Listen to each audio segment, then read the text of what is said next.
What's going on, people? Figured out how to use this thing. Joey Talks Boxing. Hold up. Properly situated in this. Doing good. Feeling good. Sorry for the wait. Let's get right into it. We got Fury, Chisora. Fury Chisora fight going down this weekend in England.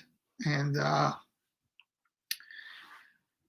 to me, this is one of the most lopsided fights ever. I think that Fury should win easily. I don't think it's a competitive fight. I think the fact that he's fighting a dude for the third time who he already dominated twice and is already a lot older is ridiculous. And a lot of people were, hating on the match and whatnot. I think he could have definitely taken a harder defense, but whatever. Here we are. Chisora's an entertaining guy. I think Fury why just completely washes him. I don't think it's a close fight. I think Chisora probably knows that too, but he is a warrior. People will turn up. They could sell out a big stadium over there.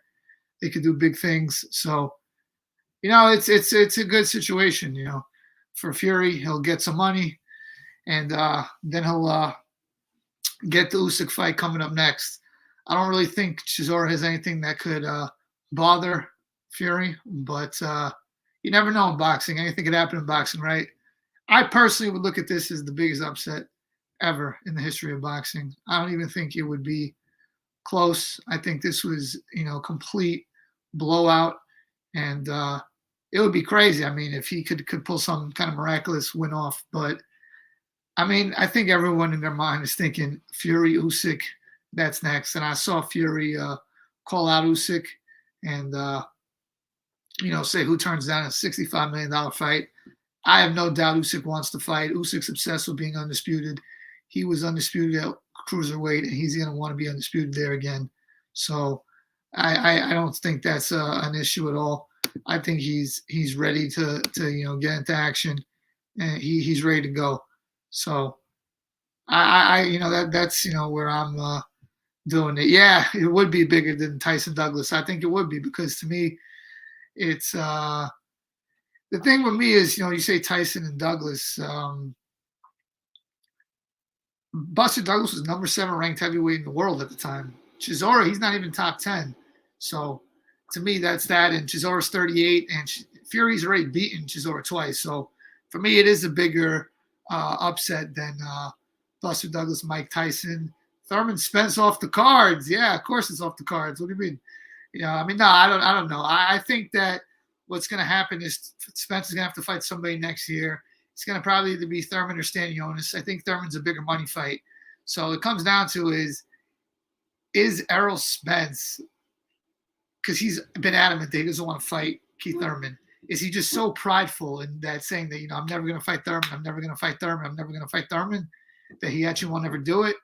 Or will he be like, listen, you know what? I'm going to actually do it. I'm going to make, myself, go back on what I, promised. I'll never fight Thurman. I think he does, because I think money talks at the end of the day, and that's the biggest fight for him. I think Stanionis is not a fight people care about.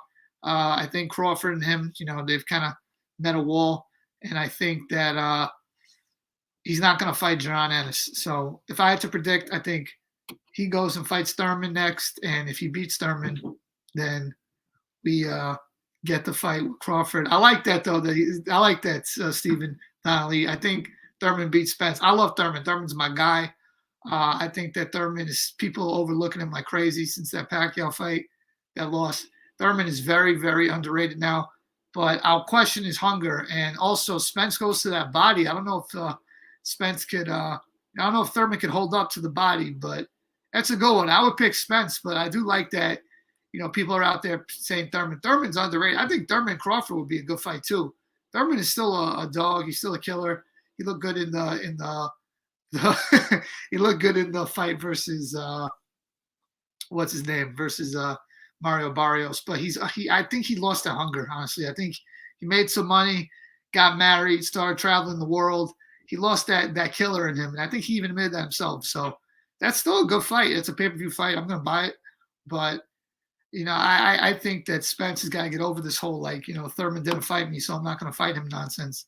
But that's a good fight. I would lean towards Spence, but I like that people are out there saying Thurman beats Spence. Josh Ryan, is Glazer too hard on him? Yeah, of course he is, but I like Rick, But I do agree with a lot of what Rick says. Al Haymon has done a lot of things that have hurt boxing, have what he's done a good job of. Al Haymon is he sells the individual. So he sells you Thurman, Spence, Wilder. But what he doesn't do is he doesn't sell you the fight. And I think that's the biggest problem with boxing is they promote the stars, but when you look at the UFC, they promote a great fight. And I think that the way the UFC does it is better because it's great fight after great fight after great fight. And even if a guy loses who's a big star or a guy retires, the sport's still big. With boxing, when someone like Floyd Mayweather retires, it's a huge deal. It's something that, you can't, it's like, whoa, you can't recover, the big names, Floyd Mayweather retires, Manny Pacquiao retires, Mike Tyson retires. In their sport, in MMA, and specifically in the UFC, it's all about the matchups. So there's two type of fight fans. There are people that want to see great fights, and there's people that want to see certain fighters. And I think with PBC, generally it's more about the stars than the fight. Every now and then you have Charlo and Castano or something like that, but it's not the case. Spence fighting fighters that Thurman beat first. That's true. I mean, Spence fought Porter after Thurman beat Porter. Who else is he referring to though? I'm saying and Danny. Danny obviously was another one. But to be fair, I mean, Brooke fought Porter first. So it's not like Thurman beat him when he was undefeated. But I think Spence is a terrific fighter. But when you look at his resume, yeah, he fought Porter, but Porter had been beaten twice, and it's not. Porter's a very good fighter, but he went life and death with Porter. He fought Danny. Thurman had already beaten Danny. He's not a great fighter. He's a good fighter. Lightweight Mikey. Brooke after Triple G had just knocked him out. I mean, his best win to me is Ugas because that's the one that's comes with the least, controversy. Like he dominated a top 3 welterweight at the time. So I agree, man. Yeah. Let's see what Food Finance has to say. Aaron says there's a lot to learn from UFC about promotion. Is there anything UFC should learn from boxing? Is there anything UFC should learn from boxing? Man, I got to really think about that.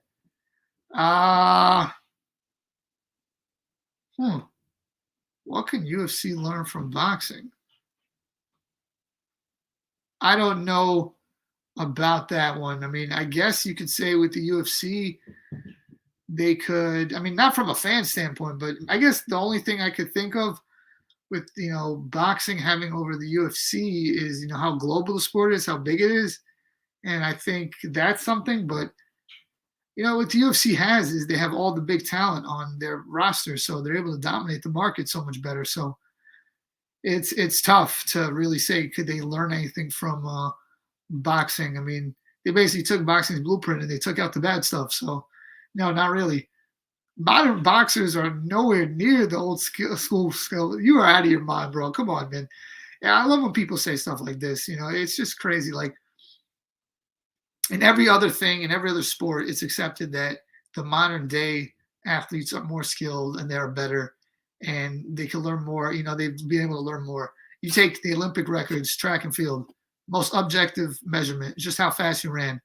The dudes from the 1930s, they're nowhere near the guys in this, the 2020 Olympics, the 2008 Olympics. Olympic records are broken almost every Olympic cycle, if not every 2. The old school fighters, they were tougher. They fought more often, but they were not as refined. No, they were not more skilled. Cut it out. You just stop with that. They're not more skilled than modern day fighters. That's ridiculous. I mean, you take someone like Terence Crawford and you put him back in there. You got a guy who can fight orthodox, southpaw, backwards, forwards, inside, outside. You didn't have all that back then. You look at a Joe Louis, Billy Conn fight. Joe Louis, he couldn't even cut the ring off in that fight. So, no, old school fighters were not nearly as skilled. I don't agree with that at all. But Yeah, I mean, we got some other good boxing this week. We got Roman Gonzalez and Estrada. That's a good fight. Three. That's actually a trilogy that the first two fights were competitive. So that's actually an interesting trilogy. I think Estrada, he's got to use his height and reach better and keep, Gonzalez off of him because I don't think he could go punch for punch, blow for blow with him. But it's a good one right there. I think that Hearn, I mean, he's got a few champions on his stable, and he's probably gonna want to keep one of those guys there. So it should be good. But I'm leaning towards Roman Gonzalez, tough guy to put up against. I mean, it's going to be a good one. I think that's a much more interesting fight than the Fury and Chisora fight because the Fury Chisora fight is just such a foregone conclusion. Mike Tyson would be the GOAT if not for the loss to Douglas. It's like saying if the queen had balls, she'd be the king, right? No, he wouldn't be the GOAT because even if he let's say he beats Douglas, right? Then he fights Holyfield next. Does he beat Holyfield in 1990 or 1991? I don't know. And I just think eventually Tyson, he would always run into a problem because the guy is just too reckless, and he had personal problems. He once he got all that money, he didn't know how to handle it. Obviously, his divorce was difficult. He couldn't handle the fame. Went to jail. I don't think Mike Tyson would be the GOAT. Even if he didn't run into Buster Douglas, I don't agree with that at all. No, I don't think Mike Tyson would have been the GOAT in any situation, under any circumstances. It's going to be tough for a 5'10", 217-pound man to beat the greatest heavyweight of all time, especially when he lacks discipline. So, no. What do I think would be the next boxing mega fight? It's a great question, Stephen Donnelly. Probably Fury and Usyk. I mean, that seems like the fight that's most likely going to happen next. I mean, assuming Fury beats Chisora, they'll probably do it in like April of next year. So that one. And also Gervonta Davis, Ryan Garcia, they've agreed to the terms reportedly. But I'm a little bit more skeptical if that fight actually happens. So I'm going to say Fury and Usyk. But, man, I mean, that's a good one, man. I think it's a problem because you have a guy like Anthony Joshua. He just lost. I don't think Canelo's going to fight anyone who's like a mega fight when he comes back in May. So I mean, man, I think Fury Usyk would probably be the next big thing. For the undisputed heavyweight title. It's actually interesting. I saw Michael Benson. Let me see if I can get this on the screen right now. How do you do this? I don't know how to do this, but I saw Michael Benson. He got hold on one second. I see some videos that Mayweather will fight De La Hoya again in a non-exhibition. I'm gonna tell you why that fight will never happen. You know why? Floyd Mayweather hates Oscar De La Hoya so much that it's not even that he's afraid of losing. Just he does not want Oscar De La Hoya to make money. And if Mayweather fought De La Hoya, they would both make a ton of money. And Mayweather hates De La Hoya so much that fight will never happen because Floyd cannot stand if De La Hoya makes money. Even if Floyd makes more of the money, De La Hoya cannot make any money. That's my theory. I think Floyd hates him. He's been hating on him for years. I think the reason Floyd Mayweather hates Oscar De La Hoya is because Mayweather was very envious of De La Hoya. De La Hoya was the top priority at top rank when they were both fighters over there. De La Hoya started fighting in 1993. He was the Olympic gold medalist in 1992. Mayweather couldn't do that. Mayweather couldn't be the Olympic gold medalist. Mayweather was the silver, he was the bronze medalist, I think. But it was really BS. He really won the fight. But that's something that he probably didn't like, that De La Hoya was gold. He was bronze. Then when he's at top rank, De La Hoya, he's a pay-per-view star by his second year. By 1995, he's on these big pay-per-view fights. He's doing all these big things, doing all this stuff. And Mayweather, he's on like De La Hoya's undercard. He's working his way up. On that De La Hoya Whitaker fight, he was on the undercard. So, he couldn't, he wasn't the main attraction there. And he was told straight to his face by Bob Arum, De La Hoya is the number one priority. So that had to really bother him because in his mind, he's like, I'm better than Oscar De La Hoya. And, why is De La Hoya bigger than me? Why is De La Hoya the face of the company? And he didn't like that. But then to make matters worse, Floyd Mayweather has a very, troubling relationship with his father. And Mayweather, he kicked his father out of his camp because his father was in prison for many, many years. And when his father got out of prison, he wanted to be back in Floyd's life. He wanted to be part of the team. This is around like 2000, 2001, that era. They got into some disagreements. Floyd Mayweather Jr. kicks out Floyd Mayweather Sr. It's like, I don't need you. I'm gonna do this on my own. I'm gonna be my own boss. I'm gonna do it, Roger Mayweather. And he does this thing like that. So hold on a second.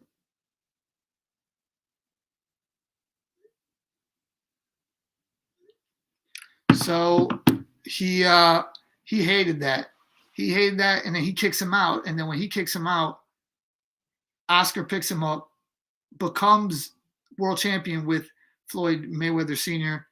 And that is something that kills him because Oscar, he made Floyd Sr. into a millionaire, and that's what Floyd wanted. Floyd didn't really want to kick his father out. He just wanted to kick him out so his father could come back, beg to be in his camp, and he could, make his father a millionaire, make his father proud, and his father would need him. Because Floyd Mayweather Sr., he was a real hard ass. He always went hard at, Floyd no matter what. And in Floyd's mind, he can never win his father's approval. So to see Oscar, the guy who he didn't want, who he already resented, do those things and become world champion and make Floyd Sr. a millionaire trainer and buy him a house and a car and all these things, that's what Floyd wanted to do. That's when he really hated Oscar. That like tipped it over. So that's like F Oscar forever. I hate this guy.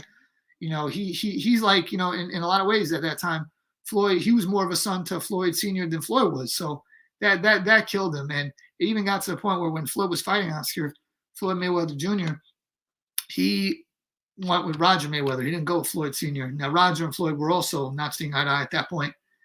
And Floyd Sr. said he would train De La Hoya if De La Hoya paid him $2 million, because he had trained De La Hoya in the past.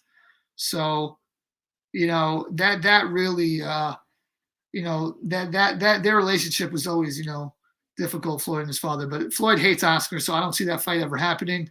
If they did do the fight, a fantasy fight, yeah, I think Mayweather wins. I mean, De La Hoya's had some problems with cocaine and alcohol, and he's older and out of shape. So, yeah, you got to think Floyd would be able to win. But who really wants to see that one?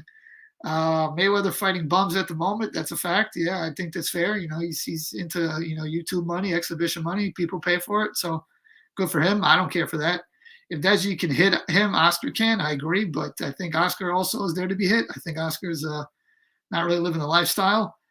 But, you never know. Oscar said some nonsense on Mike Tyson show that he wanted to do an exhibition, that he wants to do a tune-up, that he wants to fight Canelo. I think Oscar's out of his mind. But, whatever.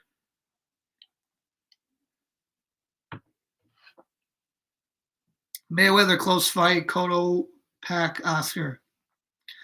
No, I think Mayweather versus De La Hoya was close. I think Mayweather versus Cotto was close.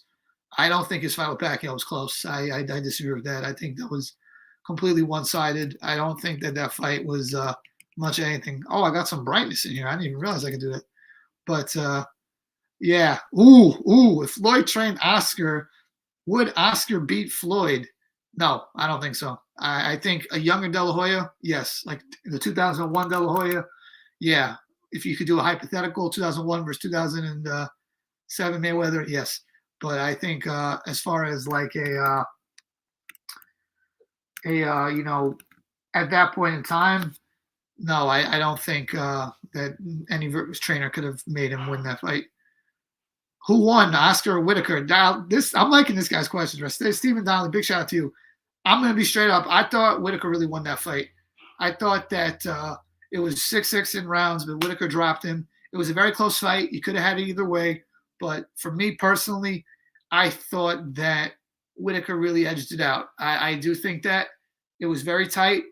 Both great fighters, but you got to give Oscar credit. He moved up to 47, and I think that was his first fight at 47. So they might have thought Whitaker was past it at that point because he was showing some signs of slippage, but I thought Whitaker really won that fight, and Whitaker really he won every single fight, on the unofficial scorecard for me up until the Trinidad fight. So Pernell Whitaker was a freaking legend, man. I think, yeah, I love him too, man. R.I.P. Whitaker was a beast, man. One of the greatest boxers of all time. He didn't get the credit, and that's not a robbery, him versus De La Hoya, but he got robbed versus Julio Cesar Chavez. That was complete BS. He won that fight. He won that fight. I'm laughing at these questions, man. Do you watch Hands of God? I don't know what that is. No. Pac cracked him. I don't think Pacquiao cracked him much at all. I don't know what fight you saw. A lot of clinch. At the end of the day, man, that fight wasn't close, Pacquiao Mayweather. You can make all the excuses you want. And then the shoulder thing, the guy lost clearly, 8-4, maybe 9-3. That wasn't a competitive fight. Jake Paul versus De La Hoya 2022. That's a good one. I still think Oscar, because I saw this guy go life and death with Anderson Silva. So you got to think Oscar is going to be able to win that one. So, yeah, I think Oscar De La Hoya would win. I think that Jake Paul's still a big novice in this, boxing game. But, you never know in boxing, and you don't know what De La Hoya has left. But I think Oscar probably still has enough left to win. Let me see this. Michael Benson, I think he said something like Fury would vacate the IBF title if he wins this fight because he's tired of paying the fees. But with Fury, it doesn't mean anything because he just says whatever is on his mind. Honestly, if he fought Usyk and it wasn't with the IBF title, I wouldn't even personally care, because to me, I look at it as a situation where it's like, the way I look at it is, the way I look at things is, Fury, he's able to, win these, if he's able to beat Usyk, I don't care, undisputed, non-disputed, that's all technical, stuff that has nothing to, deal with it. It's not like he's vacating the title to, duck somebody. It's just a technicality. So I don't think undisputed means that much as long as you're fighting the best. So even if Fury were to vacate the IBF, I wouldn't really care. I do think it's cool, the undisputed. And I think for selling, the undisputed title means a lot, because how are you going to win people over who want to see a Usyk Fury fight? It's not like the fight that the British public, are clamoring for. They want to see Fury Joshua. And the American public, they're both not from America, Fury and Usyk. And the fight would probably be in the UK. So it's going to be a tough sell. So I don't really think that the Fury should vacate the IBF. I think pay the fees, and whatever you pay in the fees, you make back more in the fight with Alexander Usyk. Where are you from, bud? I'm from Ireland. Big shout out to Ireland. I'm from New York, baby. America, baby. Big Apple. But big shout out to Ireland. Hope to go one day. I heard it's a fun place. But we got some Irish people over here, but I don't know if that counts. But New York, baby, home of the hustle. But I saw a little bit of a back and forth with Charlo and Castano, and not Charlo Castano, Charlo and Crawford. Something to the effect of, why you cloud chasing? Charlo's like him, why you cloud chasing? Crawford's like, I can't be cloud chasing. I'm a greater fighter than you. I'm winning 2 titles, this and that. I did all these things. I won 2 titles before you even won 1 title. For me, I don't think either guy actually thinks this fight's ever going to happen. I think it's all cap. If you couldn't get a fight with Spence with Heyman, what makes you think you're going to be able to get a fight with Jermell Charlo at a higher weight class with Heyman? I just don't think that's going to happen. If that fight did happen, though, I think that's a great fight, man. I mean, is Crawford's speed and skill set greater than Charlo's size and the power that Charlo has? Because Crawford's been touched. So he got dropped by Kavliaskis. He got dropped by he got hurt by Gamboa. So I don't know if Crawford has the frame for 154 versus a big puncher like that. But I mean, this is a guy, Jermell Charlo. He got outboxed by Tony Harrison, and he was struggling versus Charlo in that and versus Castano in that first fight. So, to me, I think that if I'm looking at it, I'm thinking, it's a 60-40. I'm leaning a little bit towards towards Charlo.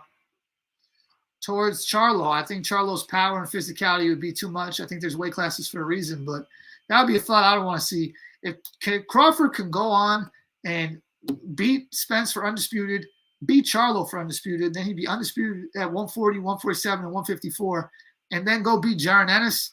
To me, he's by far the best fighter of this era, and I think he's a greater fighter than Floyd Mayweather from an accomplishment standpoint. I really do, because you could say all the longevity and all the stuff Floyd did. Floyd never beat anyone as good as prime Spence. He never beat anyone as dangerous as a 154-pound Charlo, who's prime, and a young killer like Jaron Ennis. That's pretty freaking crazy. I mean, I know Crawford didn't become world champion until older age. And Mayweather started at like 22, become a world champion. But that's pretty freaking crazy. Canelo beat Charlo. Yeah, that's the other Charlo, Jermell Charlo. Yeah, of course. I want to say this right now on this live chat, man. Everyone's got it messed up because I know Canelo lost to Bivol, and Canelo, he didn't look so great versus Golovkin. He didn't knock him out. Canelo is still the freaking man at 168. He's undisputed, and I don't see anybody beating him at 168. Not Charlo, not Benavidez, not Morel, not Ryder. None of these dudes. Andrade, none of these dudes are beating him. None of these dudes. Canelo is the man at 168 until proven otherwise. I would pick him to beat anybody at 168. Him versus Bivol is a tough one, but yeah, it's he's the man at 168. I'm tired of people trying to play games over here, acting like Canelo's not that dude. He's still the man at 168. He holds all the titles, and it's a situation where people, they just want Canelo to fall off. Come back, Canelo. Go fight Ryder, and then I want to see him take care of business versus Benavidez, Charlo, and all that. Assuming Benavidez beats Plant. Because if Plant beats Benavidez, to me, Plant earns the right to go and get a rematch versus Canelo. I think that's only fair. So, yeah, I mean, that's something that I definitely think. Canelo is that dude at 168 pounds. I don't care what anybody says. He's the freaking man. Period. No questions about it. He's the dude, period. But let me see what else the people are saying. Did I ever box? Only when I'm in the mirror. That's, when I box, man. But, yeah. What's your take on Hearn having Canelo fight Bivol? I think Eddie Hearn is a great promoter. I think Eddie Hearn is a pretty dumb matchmaker. I think he is great at talking up a big fight. But when it comes to, matchmaking, a lot of his guys get upset. We go back to Joshua Ruiz. He could have fought an easy fight in his first fight in the Garden. Nobody would have cared. He could have fought Trevor Bryan. He could have fought, a guy that nobody ever heard of. And who's going to care? It's not like people were familiar with Andy Ruiz before that fight. So, what's the, what was the point of that? He took a big risk, a smaller guy with fast hands. He didn't think it was a big risk, but that's because Eddie Hearn does not know the technical side of boxing, where you have a guy like Oscar De La Hoya. He was a fighter. He knows matchups, and I guess Arum, for whatever reason, they got great matchmakers over there at Top Rank. So I think Eddie Hearn's a great promoter, but he's a bad matchmaker. And that's the situation like that, where you have Canelo fighting Bivol, where it's like, you already became champion at 175 pounds. What are you doing? Yeah, Eddie Hearn is a casual. Yeah, thank you. Because what exactly are you doing making a fight with Bivol? Like, if he beat Bivol, nobody was going to give him credit, because everyone would say, oh, he's another Euro bum. He's another Rocky Fielding or Callum Smith or Billy Joe Saunders. That's what they were saying before the fight. And if he loses, everyone makes fun of him. And he lost to a great light heavyweight, at a higher weight classes. So it's just a great it was just, when they say low risk, high reward, that was high risk, low reward. That was a terrible move. Hearn, that was very stupid to fight Canelo and to have Canelo fight Bivol. There was no point in that. There was no purpose in doing those things. I don't understand it. And, his fighter, Josh Kelly, got upset. I think that was him, got upset by David Evanesian. He just does a lot of stupid stuff. Yeah, Teofimo Lopez and Kambosos, that's not really his fault. But, a lot of these fights where like his guys get upset on the way up, and I'm like, what was he thinking in a lot of these situations? But it's good for boxing because poor matchmaking leads to upsets and exciting fights, and there should be more Eddie Hearns like that in boxing. But Hearns a phenomenal promoter. He talks a big game. He has people believe in Joshua. He had people believe in Joshua was going to be the best heavyweight of all time. He had people, saying that Dylan White's an elite heavyweight. He had people saying that Canelo could potentially move up and beat Usyk at cruiserweight. Like he plays with people's imagination better than anybody. And that you got to give him a lot of credit for that. But, I mean, at the end of the day, Hearns doing a great job at promoting, but he's not a great, matchmaker. But let me see some of these other questions right here. Big shout out to everyone in the chat right now. I watched Canelo fight. He's the most exciting. Okay. I like, who do I like to watch from the most exciting? I think Lomachenko, back when he was doing what he was doing with the, the footwork and the combinations, is pretty crazy. Definitely like seeing Deontay Wilder, Artur Beterbiev. But I'm not mad at that. Is Canelo the most exciting fighter in boxing? Who is the most exciting fighter in boxing? That's a great freaking question right now. I'm going to say the most exciting fighter, just from like a speed, power, explosiveness, and like you're going to get like a war, probably, David Benavidez. I mean, he has a really exciting style, and he's there to be hit, and he's very vulnerable. So I think that's a good one. I think David Benavidez probably, I think Jared Ennis too, but to really say someone's the most exciting fighter, I think you have to fight better opposition. So I'm going to go with David Benavidez on that. Canelo versus Ryder is a trash fight. Why you say that, J.O.? It's not a trash fight. I mean, listen, to me, yes, Canelo should wipe the floor with Ryder easily. No doubt about it. He should dominate him, and he will. But, Ryder beat Danny Jacobs unofficially. He technically beat Zach Parker because Zach Parker, couldn't continue because of his hand. So, I mean, it's it's the fight that is the best available fight for him. I mean, he's with DAZN, he's with Matchroom for the next fight, so it's just the good business sense. I don't know if they're going to be able to do that on pay-per-view, a Canelo Ryder fight. I mean, maybe UK pay-per-view, but I don't think people in the States are going to be interested in that. They're not going to buy that. So I understand your disappointment because you look at it, you're like, Canelo could fight Charlo, he could fight Benavidez. There are better matchups to be made, but trash fight, I mean, that's a little bit harsh. And you got to give Canelo a little bit of leeway. I mean, he's fought dominant fighter after dominant fighter. I don't think it's so unreasonable for him to have a little bit of a soft touch. Benavidez beats Plant. He'll run Canelo. I like this guy. Let's go, baby. Yeah, Benavidez does beat Plant. I agree with you. I think Benavidez is dangerous versus Canelo, but I think David Benavidez makes too many mistakes. And I think Canelo is an excellent counterpuncher, and he will be able to hurt Benavidez and stop Benavidez. But I think Benavidez is something that could trouble Canelo is he fights at an extremely fast pace, and he has a huge work rate. And we know one thing about Canelo, he does not like to be sped up. He doesn't like fast work rates. Mayweather, Triple G at times, Lara, and obviously Bivol. So, I mean, Lara's not such an example of that, but those other guys, Bivol, Mayweather, and Benavidez, he throws a lot of punches, and he fights on the inside. I could see that being a great fight. And I think that Canelo, he might be hesitant to fight Benavidez because that's the Mexican versus Mexican thing. He got some heat for that when he fought Chavez. And you can lose to Bivol again. You can even lose to Charlo. But when you lose to another Mexican, you're now risking losing a lot of your fan base because when you are a Mexican fighter and you're the biggest thing in Mexico and American, Latino boxing, which is the #1 market in boxing in America, you lose to Benavidez, or especially if you get knocked out, a lot of the fans are like, "Oh, we're Team Benavidez now. We're not on the Canelo train anymore." So I can understand some hesitancy to fight him. Best boxer ever in your opinion, man? That's such a tough question because there's so many different eras and accomplishments and stuff, and it depends how you look at it. For me, I think the greatest collection when you talk about best boxer ever in terms of skills and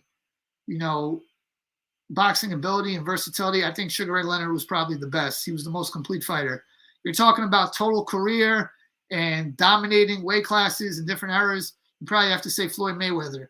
if you're saying just like accomplishments, not factoring in for your era, you probably have to say Henry Armstrong, to hold 3 world titles, and then he got robbed in the fourth one. And back then there were only 8 world titles. They didn't have all these, junior middleweight, cruiserweight. It was just flyweight, bantamweight, featherweight, lightweight, welterweight, middleweight, light heavyweight, and heavyweight. And he held, the featherweight, lightweight, and welterweight titles. And then he really won the middleweight title too. I mean, from like just an accomplishment standpoint, I think it's hard to measure up with in the modern era of boxing. But you're saying best and not greatest, I'd probably say Sugar Ray Leonard, just because Sugar Ray Leonard, he could box you, as he showed you versus, Roberto Duran.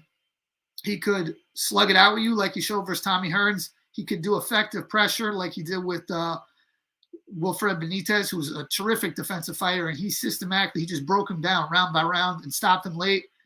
And the dude goes up and beats Hagler at middleweight when he was like out of the sport for 5 years, and he beat him easy. He outboxed him easy. So I think what separates him from Floyd Mayweather Jr. is that Floyd was a better defensive fighter. But I think the difference is if Leonard was down in a fight, like he was down versus Thomas Hearns, and he was getting outboxed, he could come back and he could knock the guy out and he could brawl. I think if Mayweather was fighting someone like Thomas Hearns or a guy who's a good distance fighter or has faster hands than Floyd, it would be a lot more difficult for Floyd to, be the leader, to cut the ring off and hurt a guy and get him out of there. So for me, it's Sugar Ray Leonard, but I know a lot of people love Roy Jones as well. He was fantastic. And in his prime, he was like untouchable, but I don't think he had a long enough career, at the top. And I think that he didn't fight good enough opposition to be considered the greatest, the best fighter of all time.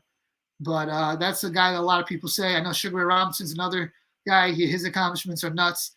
I think when it comes to accomplishments, the older fighters, they're able to kind of, handle their business. They're able to stack up more wins because they just fought so much more frequently. And they were able to, win fight after fight after fight and win all these titles because, it was a lot easier to make fights happen. Now you have promotional issues. You have, this guy's not going to fight that guy. You have different networks. It wasn't like that back then. Back then, it was all just, one or two guys. Which leads me to this next question. Who's your all-time top 5 promoters? Well, you got to say, there's different eras of boxing. So you got to say,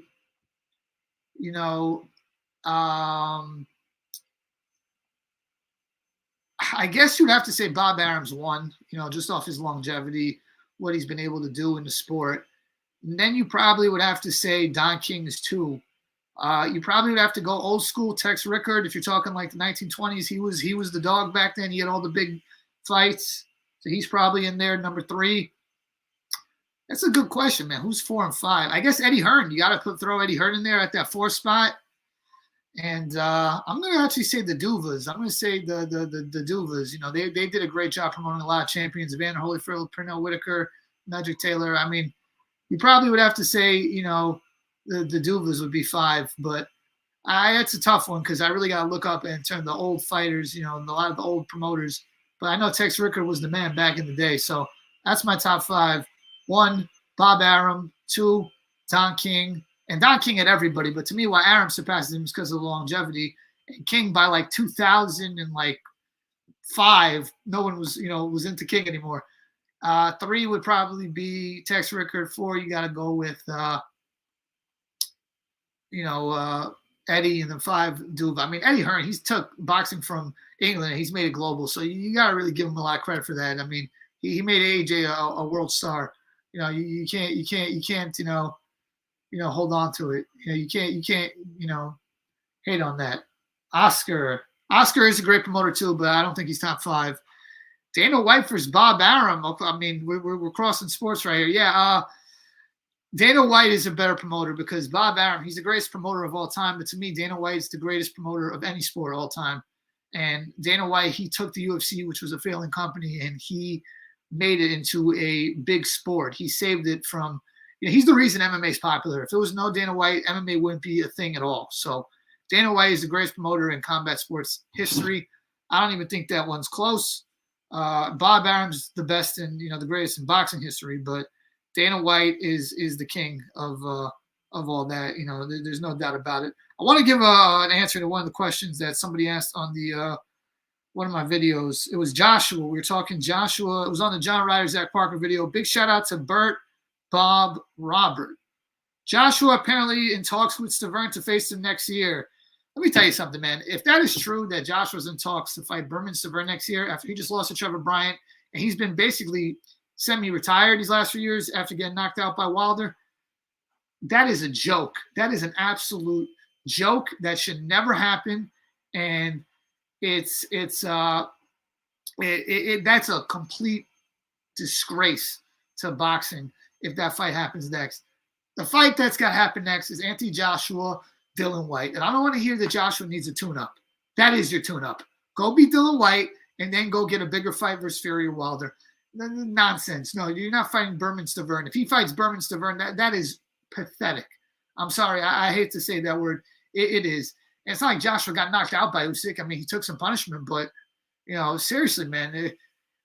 Anthony Joshua is still an elite fighter. Anthony Joshua still held 3 titles, and he lost to a great fighter in Usyk. He doesn't need to fight someone like Berman Stavern to restore his order, man.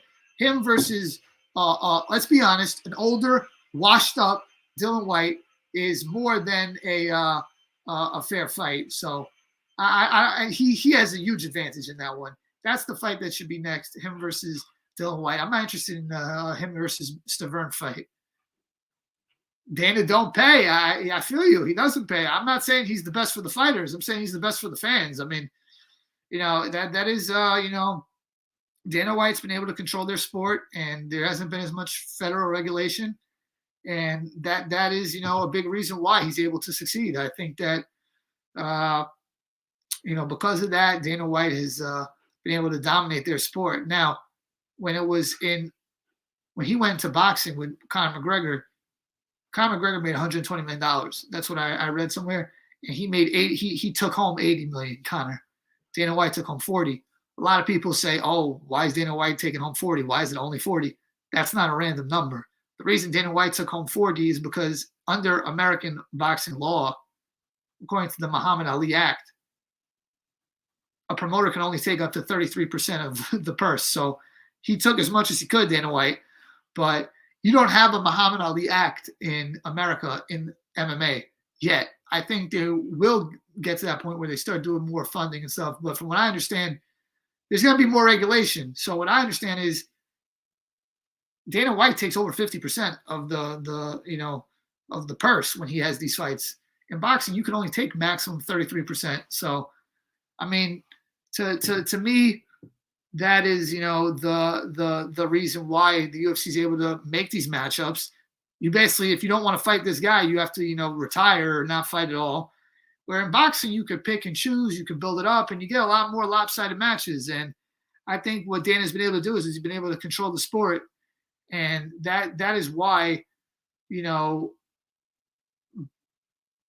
UFC has grown popular. I think it's going to be more difficult when Dana White has to start, paying them more money. But the reason why the UFC is so popular is because they control MMA and they control, who fights who. They're basically the dictator. They're the bosses. In boxing, you have a lot of different power players. You have Top Rank, you have Matchroom, Golden Boy, PBC, O2, with Loeffler. You have a lot of different guys. DeBella. You don't have all that. So yeah, Dana White's going to be able to continue to dominate the MMA airwaves for a long time. Dana deserves more than 33 for making it seem as if Conor could win. I feel you. Dana White's, that's what I'm saying. Dana White knew that Conor McGregor had no chance in that fight. But he sold it like, yeah, it's a fight. It's not a boxing match. Conor knows how to fight. I mean, listen, I don't blame Conor McGregor for going along with the show, but the fact that they could convince so many people that he could beat a Floyd Mayweather Jr., who's 49-0 at the time, and Conor McGregor is 0-0, is just nuts. I mean, you're talking about the guy who never lost versus the guy who never won. And I think that is just, a great promotional thing by Dana White. And to me, he would only do a fight like that if it made so much money because, like I said, he's only getting 33% of the money. Whereas a guy like when he fights in the UFC, Conor, he gets more than 50. So even if the fight's not as big, Dana will be bringing home more money because you're getting home over 50% of the purse. So, I mean, yeah, Dana White, of course, Dana, he would have took more than 33, percent if he could. Trust me, he would have. I mean, don't kid yourself.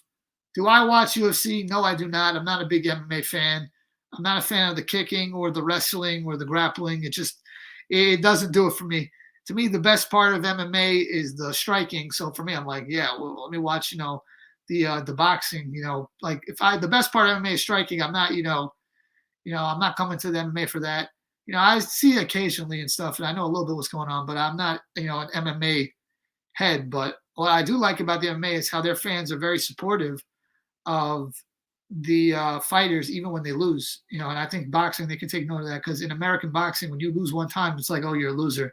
You know what I mean? It's like, all right, go get your title back. Go, the next one. And that goes back to my point, which is in MMA, they sell the fight. In boxing, they sell the fighter. I don't like that. So I'm not a big UFC guy or a big MMA guy. I can't get into the choking and the wrestling. It doesn't do it for me, but, to each his own. But big shout out to Ireland. I want to give a shout out to a great, underrated boxer from Ireland, Steve Collins, who held the, WBO lightweight title back in the day.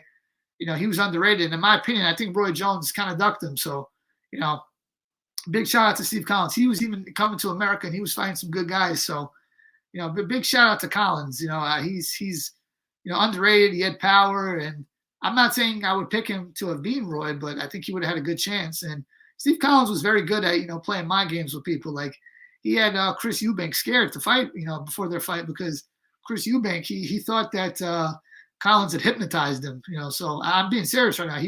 Chris Eubank was like, dude, he hypnotized me. So to me, that everyone talks about greatest trash talkers in boxing and greatest, manipulators. Steve Collins is number one by far. I don't want to hear about Ali or Fury or Mayweather. This guy's number one. He convinced another dude that he was hypnotized. That takes the cake for anyone in the history of boxing. So, yeah, I mean, I think that is, the by far the greatest trash talker in boxing history. The Irish people, they know to get under your skin. I'll tell you that. They're good with trash talk. Connor, probably Aldo was the best I've seen, and that Collins and Eubank. I mean, that was pretty crazy. Will Paul fight Andrew Tate? Who will win? No, he won't fight him because Andrew Tate's not interested in the fight, and I don't think I'm personally not interested in that. And who would win? Yeah, Jake Paul would win. I mean, he's a guy, Andrew Tate, who's a kickboxer who never fought a fight. How many times do we have to do this where we take a guy from a different sport, we put him in there with Jake Paul, who has 0 fights, and he fights against Jake Paul, who's getting better, and we see that Jake Paul would win? It's like, how many times do we have to do this before we learn that, like, Jake Paul can beat people at that caliber?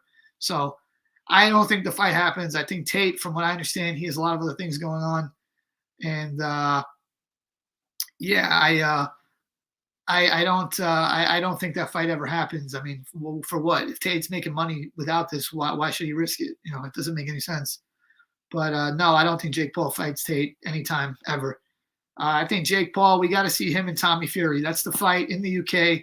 Stop with the nonsense. That's a legit fight, and that's the best fight, I think, from a competitive standpoint that he can make. So, yeah, I give Jake Paul his credit. He at first I was like, this guy's making a joke of boxing, and that's where I was like, no, this guy, he was like these YouTube dudes who did boxing, YouTubers, TikTok. That's stupid. I'm like, he's making a joke of boxing, this, that. But after seeing how hard he trained and how dedicated he is, and working with BJ Flores, who's former cruiserweight, and then fighting Nate Robinson, who, I'll be honest, I thought Nate was going to beat him at the time, because I thought Nate, had him. He was more athletic, this, that, and he goes in there and knocks Nate out easily. I'm like, whoa, this guy's better than I thought. Then he goes and beats Ben Askren and Tyron Woodley and Anderson Silva. I expected all those things to happen. But listen, I know a lot of people don't like Jake Paul, and I understand that he bothers a lot of people. You have to be fair. If you told me 5 years ago there was going to be this guy who was a YouTuber and he was a Disney star, and he goes on and beats Nate Robinson, Ben Askren, Tyron Woodley, and Anderson Silva, I would have said you are out of your mind. You are crazy. And he went on and did all that stuff. So he's already exceeded my expectations. I think that it's no doubt about it that he's a much better boxer than people think. Can he beat world champions? No. Can he beat anybody that anyone ever heard of at that size? That's a boxer? Probably not. Besides Tommy Fury, but he has exceeded expectations, and I can't hate on it. I really can't. Do I look at him the way I look at Usyk and Fury and Artur Beterbiev and Crawford and Spence? No, but that's not the point. He's not a world champion, but he is a guy that has a fan base. He took a fan base from a different sport, brought him into this sport, and not a different sport, from a different audience, brought him into boxing. And you gotta give him his credit. He was able to hustle. And a lot of people are saying, oh, this and that, it's not right. Mike Tyson and Roy Jones did an exhibition fight that did, $1 million in pay-per-view. So, you can't hate on Jake Paul for doing the same thing. I mean, at the end of the day, these guys aren't champions either. And to give a better example, George Foreman, when he came back after a long layoff, he comes back selling grills, eating hamburgers, being a fun guy. He was fighting versus guys that no one ever heard of, and people were paying attention because George Foreman took what he had used to be a great fighter, and he used that to propel his career. So everyone's using what they have, and I give Jake Paul the credit, all the credit in the world for doing what he's doing. But yeah, he needs to stay away from Canelo because you got zero chance of beating Canelo. Just good, stop with that nonsense. Favorite guard in boxing? Obviously the high guard. Is that what you mean? Like stance? Yeah, of course. Walk you straight down, high guard.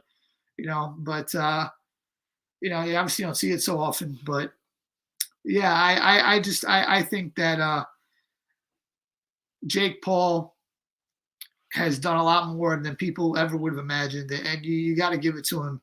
So yeah, I mean, what else do I want to cover in this? In this live stream. Yeah, I think I got pretty much everything. We got a good weekend of boxing. I'm picking Fury and Roman Gonzalez to win. I think Daniel Dubois on the undercard. I think that's a good one. I think Daniel Dubois is interesting because I think Dubois, if he develops any kind of defense, he can be, heavyweight champion of the world, or at least hold a belt in boxing.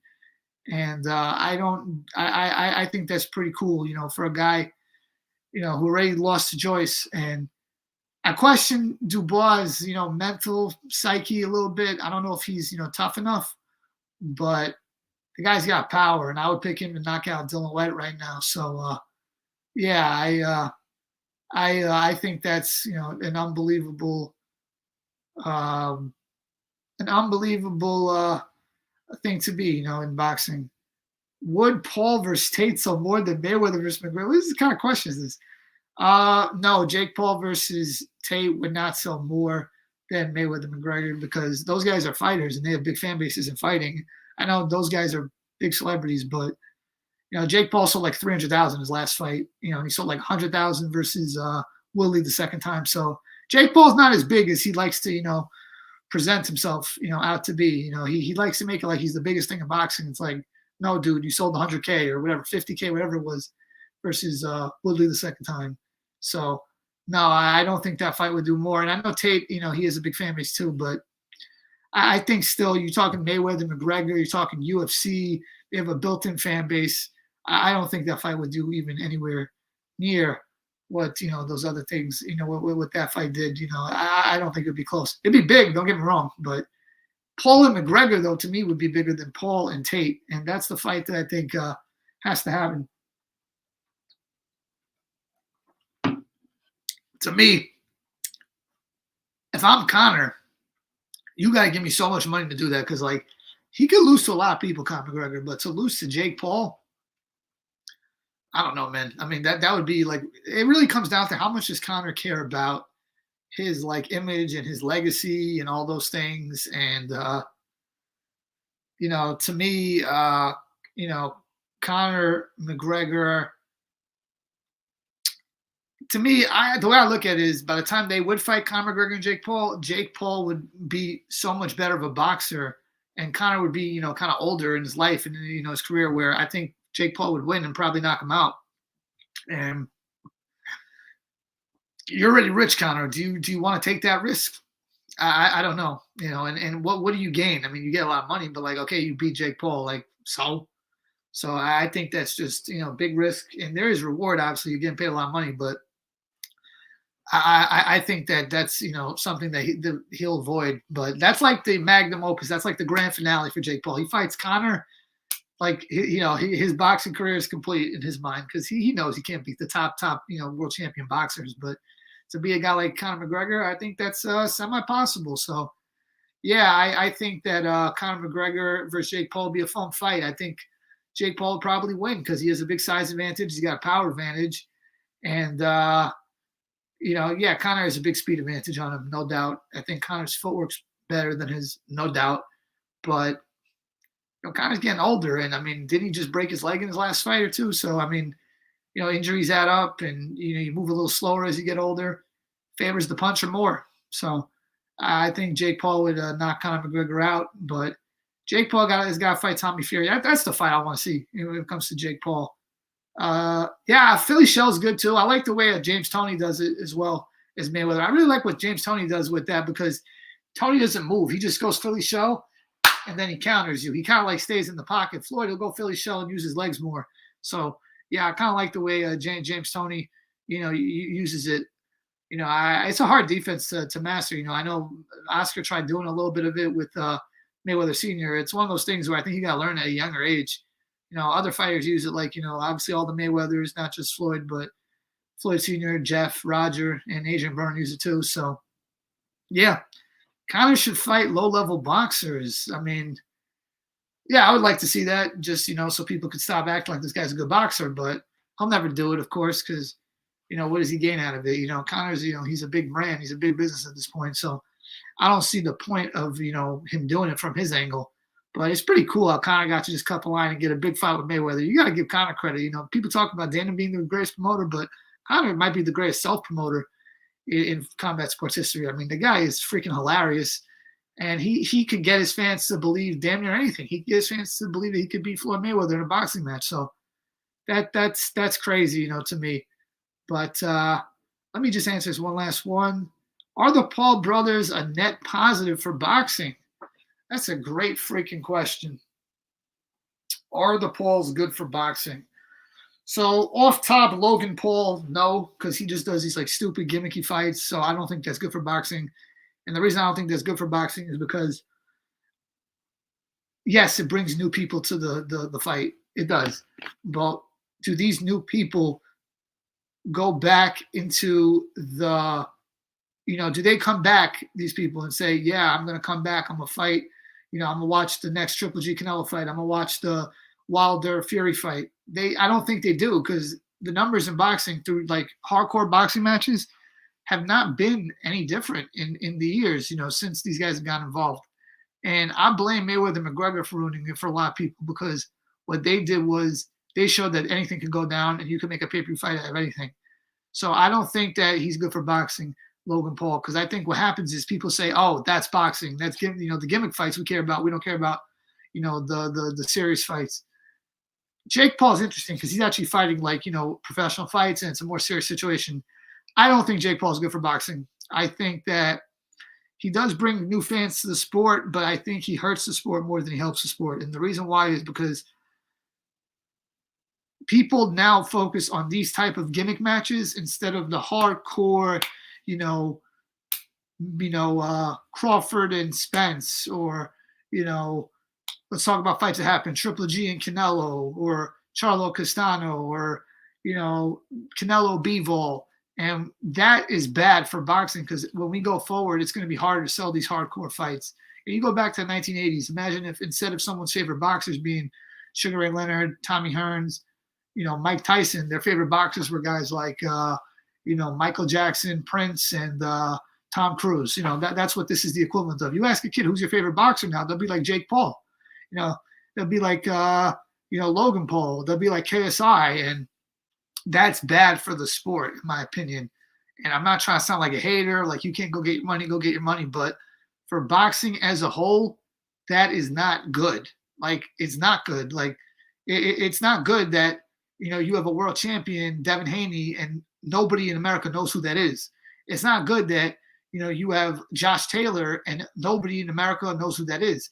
It's not good that you have a guy like, I don't know, pick Artur Beterbiev. He's a light heavyweight champion. People don't know who he is in America. They don't know who he is in Europe. He's not known. That's not a good thing for the future of hardcore boxing, because when this thing all dies out, because I don't think YouTube boxing and this style of boxing is a long-term thing. I don't think this is a thing where you could kind of have it long-term. I think once some of these guys get hurt or once this fad wears out, people are off it. But the hardcore boxing, I think, will remain. So I think that they are a negative for boxing. Furu Finance. Big shout out to that question, because that might have been the best question in the whole thing so far. I think they're not a net positive for boxing. I think it's a negative for boxing. All right, good stuff. Appreciate everyone tuning into the live stream. Peace out.